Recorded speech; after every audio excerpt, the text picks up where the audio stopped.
And that is phase 1. Avengers just completed Infinity War Challenge number 6. What's going on at YouTube? SEL0320 representing JDS, rocking a different shirt this time. Stranger Things. Shout out to you guys. Season 3 is coming up pretty soon. Excited for that. But yeah. So I just got done watching it. Watched it in Blu-ray, and it's still, from a visual immersion standpoint, it still stands up very well. Like visually, all the VFX for the first phase 1, as far as what they were able to do practically and VFX standpoint, like especially them combining their powers together. Like I think that's one thing that I gotta admit when it comes to the Justice League movie in comparison to this one, man, like them working together against a specific threat with the utilization of their powers is just a marvel. No, I don't know, I don't mean that pun, but it is beautiful to actually really watch, especially from the way the movie began until the point where it was, because the movie began with literally nothing. Like they were not a team, they weren't working together. Matter of fact, they were trying to combat each other. They really just came with a common goal, which was to try to figure out how they can stop this. I mean, they all were tied together because of the Tesseract. And one of the things about the Tesseract in this one, it plays such an intricate role that I didn't really think about when I watched Avengers up until how I think about it now. The realization that Thanos, which he makes his first appearance at the very end credit of this one, right after the titles, the reason why he recruited Loki got in a situation where he was stuck at the end of Thor 1, and Thanos recruited him, gave him some more power, gave him technically the Mind Stone in a scepter in the staff, and then tried to get him to get the Tesseract back. I didn't realize that he had made a deal with Loki to, all right, you go and take care of this, I just need the Tesseract back. And I had no real inclination that Thanos was really just wanting the stone. That's all he cared about. Like, he probably would have ended up killing Loki anyway and just eradicating the planet. But what he was like, all right, well, it's a means to an end, I'll let you go and do the legwork.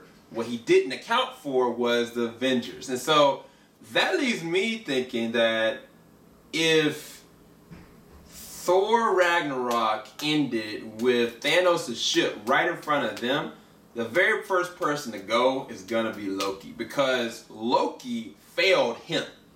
And I think, honestly, even when I think about Guardians of the Galaxy, if Ronan had survived, Thanos would have probably killed him, to be quite honest with you. So I think that what's going to happen in this, as soon as it gets to Infinity War, I think that he's going to be the first one to go. And I think Loki's going to try to play to the strengths of his people, try to protect his brother, and he's going to be kind of like a sacrifice, ultimately. Like, he's going to be the first person to go. But I think that Tom Hiddleston in this movie did a really good job. Like, his role in this one, his one-liners, his speech with Black Widow, even his comments with Thor, like the way that it was most of the movie, I was sitting there trying to think in my head, I was like, is it that he's really focused on just trying to do this? Because brother really brought it down to, he was like, look at all this destruction, look at all these people dying. You really think you're going to rule this? And he was like, there's no stopping it. And it wasn't so much like him saying, like, there's nothing I can do. It's like, you don't understand what's behind all this. You know what I'm saying? So I thought that Tom Hiddleston did a great job. He cemented himself as one of the best bad guys on the MCU through this role. But at the same time, like, anybody that's a lover of Loki, man, Loki killed up some people, man, relentlessly.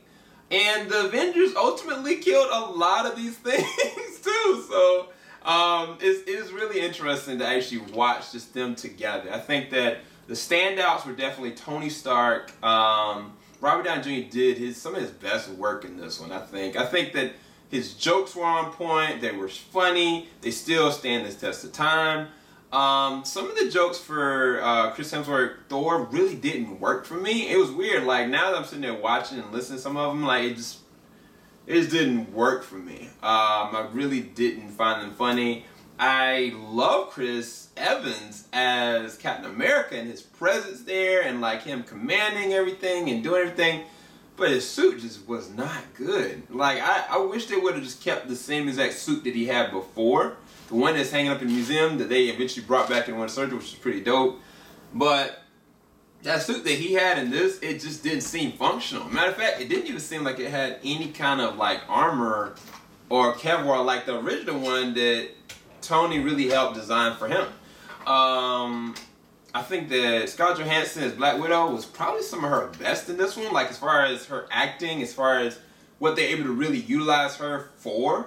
As a double agent, as somebody that wanted to not stick to everyone, but at the same time wanted to protect.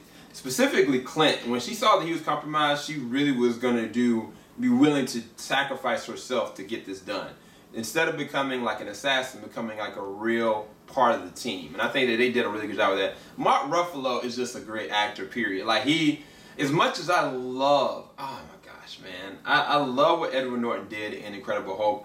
I think that Mark Ruffalo, he just is a natural, man. Like he really embraces an immersion of this role. And I think that scene with Hulk and Black Widow, when she got pinned down and like he was going through the hallway, that CG was so on point. They did a great job with the CG for the Hulk in this one. Even the fight that he had with Thor was really dope. What else? Even the very beginning when they try to recruit Bruce Banner or Mark Ruffalo's character, like when he kind of came at her and she kind of panicked, I was like, yo, he is so dope. One thing I want to always see is I want to see him do the motion capture. I want to see the behind the scenes of him actually doing the motion capture as the Hulk. I've yet to see that. And I really want to see it. So one day I wish they would do what they do with Andy Serkis, which is like copy the footage and showcase it so people can see it. Because I think that he's definitely doing the motion capture and using his voice to project. And I just really wish I could see it. Anybody else? Coulson Death. It resonated with me. I think it was a really good utilization of a tonal shift that catapulted them ultimately to do what they had to do versus looking at, Guardians of the Galaxy 2 when Peter Quill finds out that his own dad technically killed his mom. And like all of a sudden you got a David Hasselhoff joke come out of it, or even like a couple other different movies that I don't want to notarize from the Marvel Cinematic Universe that this happens. This one was one of the best takes with taking death or something of consequence like that and being like, okay, this happened. What are we going to move from that? Instead of like making a comedic kind of thing to just trying to draw back tension. I think there's a time and place to draw back tension, but it doesn't have to be an immediate kind of thing. I think some things can resonate. And I think they serviced it well, because even with Coulson like getting stabbed, like he still got the drop on Loki, you know what I'm saying? It's just, they knew that they had to avenge him. And they're going to avenge everyone. And I think I wrote the quote down somewhere. But I think Tony ultimately said that you may get this done, you may invade us, but one thing we're definitely, you can assure yourself that we will avenge the Earth. And I thought that was a really dope line. And I think that Robert Downey Jr. did it perfectly. And I think everybody generally did their job. Even my man Jeremy Renner as the villain in this one, a lot of people really don't understand. Like, he did a really good job of playing both sides. They gave him, as an actor, something really to do. And I think that showing him being compromised in the beginning and then him servicing the team, it shows how much of an asset he is. But yet, you don't see him in Infinity War, even though we know for a fact that he helps Scarlet Witch in doing what she's supposed to do in Age of Ultron. Even though we know in Civil War he really comes to her aid again.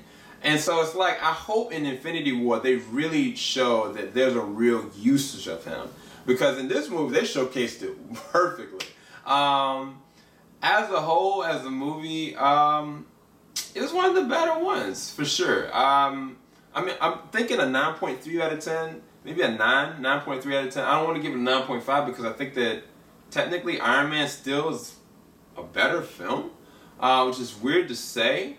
But I think that some things that I look at as far as the dialogue and some of the scripting, it just kind of falls a little flat, and the jokes don't land like they did when I looked at it before. Maybe I've just become different as a person. But there's some movies I can look at right now and I feel the exact same way. But when I look at this now, like some of the dialogue and some of the jokes just don't run their course with me. Like I said, everything that came from Robert Downey Jr. I still think is gold, still thought it was funny, still thought it was impactful. Even with Chris Evans, minus the costume, I think they did a really better job with Natasha or Scarlett Johansson's role in this one than they did in some of the other ones. But generally, I thought it was just a good move, man. And then you got Samuel Jackson just leading the core he is the thing that keeps them together, and they haven't really serviced him since Winter Soldier, really. Because in Age of Ultron, they really didn't utilize him like that, in my personal opinion. I feel like they have to bring him back in Infinity War. And I don't want him just to show up in Captain Marvel just because that takes place in the past. Like, I want to see him be utilized again. I don't know. Like, I know some of you guys probably don't care, but I really love what they have done with him in the first Phase 1. So, as a whole, as far as the Phase 1, Iron Man 1 at the top, Avengers 1, number 2, Captain America number 3, Iron Man 2, number 4, or maybe, I don't remember the numbers. I'm getting the numbers all mixed up, I apologize. Thor, no, the last one. That'd be where I'll put it. But all in all, I mean, Phase 1 was actually, it was a good start. Oh, Incredible Hulk. Incredible Hulk actually before Iron Man 2 for me. I'll put Incredible Hulk, then Iron Man 2, then Thor. But I think that as a Phase 1 as a whole, they had a lot of room to grow. There were a lot of different things, mistake-wise, that they did. Notably, more so probably with Thor than anything. But, like, by the time you got to the first Avenger, and then you got to this, like, the hype was real, man. Like, it really paid off in the end, no matter what undertakings they took in between. So, I've had a great time with this. It's been 48 hours. I've officially gotten through Phase 1. Hopefully you enjoyed this review. Make sure you go down to the description bar below, go to Stardust, leave us a 30-second reaction for it. Make sure you tag us at JVS. Keep it locked. JVS ain't gonna stop. Have a blessed one. About to start up the next bit of these. Peace, guys.